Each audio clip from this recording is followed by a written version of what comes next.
अस्सलामुअलैकुम, welcome back to my channel. कैसे हैं आप सब? उम्मीद करती हूँ कि आप सब खैरियत से होंगे। तो चलिए आज की रेसिपी करते हैं स्टार्ट, और वो है जी नूडल्स पिज़्ज़ा।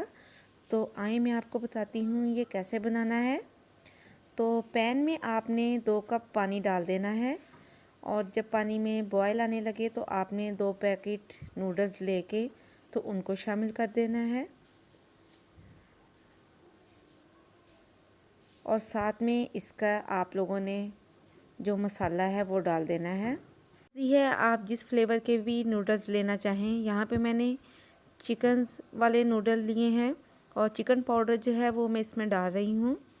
तो जब मेरे नूडल्स तकरीबन पक जाएंगे, ये देखें पानी थोड़ा सा रह गया है, तो इसमें मैं डालूँगी जी 2 चम्मच कॉर्नफ्लावर, और इसको मैं अच्छे से मिक्स कर लूँगी। कॉर्नफ्लावर को अच्छे से मिक्स कर लेंगे, और इसलिए कि ये थोड़ा से थिक हो जाएं, और इनको हम लोग जिस तरह भी सेट करना चाहें ये उस तरह हो जाएं। तो अच्छे से कॉर्नफ्लावर हम लोग मिक्स करेंगे, और इसको मैं गोल राउंड शेप में इसको सेट कर लूँगी।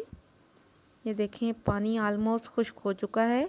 अब इसको मैं सेट कर लूँगी, जैसे हम लोग पिज़्ज़ा की डो बनाते हैं गोल, इसी तरह हम लोग इसको गोल शेप में सेट कर लेंगे। और दम वाली आग पे आप लोगों ने 1 मिनट के लिए इसको ढक के छोड़ देना है। और इसकी साइड पे मैं जी 1 टेबलस्पून ऑयल डाल रही हूँ, ताकि ये नीचे चिपके नहीं। और इसको मैं अब कवर कर दूँगी। बहुत हल्की आंच पे हम इसको कवर करके तो 1 मिनट के लिए छोड़ देंगे, ताकि ये अच्छे से सेट हो जाए। ये देखें इसकी मैंने अच्छे से शेप बना दी है, और इसको मैंने कवर कर दिया है। और 1 मिनट के बाद देखें जी ये नीचे से अच्छे तरीके से कुक हो चुके हैं और सेट भी। और इसको हम लोग एक प्लेट में ट्रांसफ़र कर लेंगे। ये देखें यहाँ पे मैंने इसको प्लेट में ट्रांसफ़र कर लिया है, और ये आसानी से निकल आए हैं। और इसको मैंने अब सर्विंग प्लेट में डाल दिया है, और इसके ऊपर लगाने लगी हूँ मैं जी पिज़्ज़ा सॉस। आपके पास अगर पिज़्ज़ा सॉस नहीं है तो आप सिंपल केचप भी लगा सकते हैं, कोई मसला नहीं। और इसके ऊपर डाल रही हूँ जी मैं मोज़रेला चीज़। अच्छे से इसके ऊपर हम लोग जी चीज़ डाल देंगे। तो मोज़रेला चीज़ मैं पिज़्ज़ा सॉस लगाने के बाद इसके ऊपर डाल रही हूँ, और इसकी थोड़ी सी डेकोरेशन कर लेंगे। इसके ऊपर मैं रख रही हूँ जी अब शिमला मिर्च, जो मैंने लंबाई में काट के रखी हुई थी।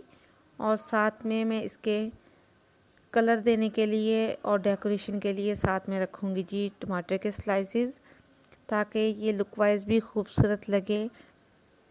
ये ऐसी रेसिपी है कि आप अपने बच्चों को बना के दें, बड़ों को दें, तो यकीन करें वो खुश हो जाएंगे। सिंपल तरीके से नूडल्स तो हर कोई बनाता है। अब ये देखें इसके ऊपर मैं लास्ट में चिली फ्लेक्स वो डाल रही हूँ, और थोड़ा सा इसके ऊपर मैं ऑरिगेनो डाल दूँगी।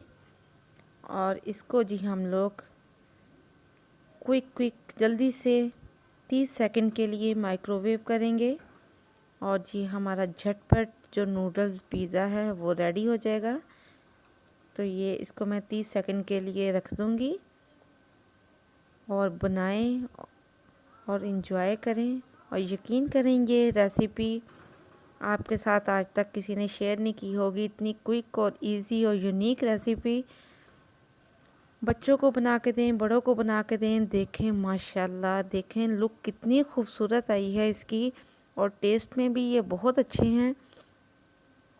अब मैं आपको काट के दिखाती हूँ। चीज़ देखें बहुत अच्छे से मेल्ट हो चुकी है। अभी ये बहुत गर्म है, तो ये इसका एक स्लाइस में आपको निकाल के दिखाती हूँ। ये अभी मैंने निकाला है ये माइक्रोवेव से, तो ये अभी बहुत गर्म है। तो ये देखें माशाल्लाह। और जब आप खाएंगे तो यकीन करें कि आप इंजॉय करेंगे और मुझे याद करेंगे। दुआओं में रखिएगा याद। अल्लाह हाफ़िज़।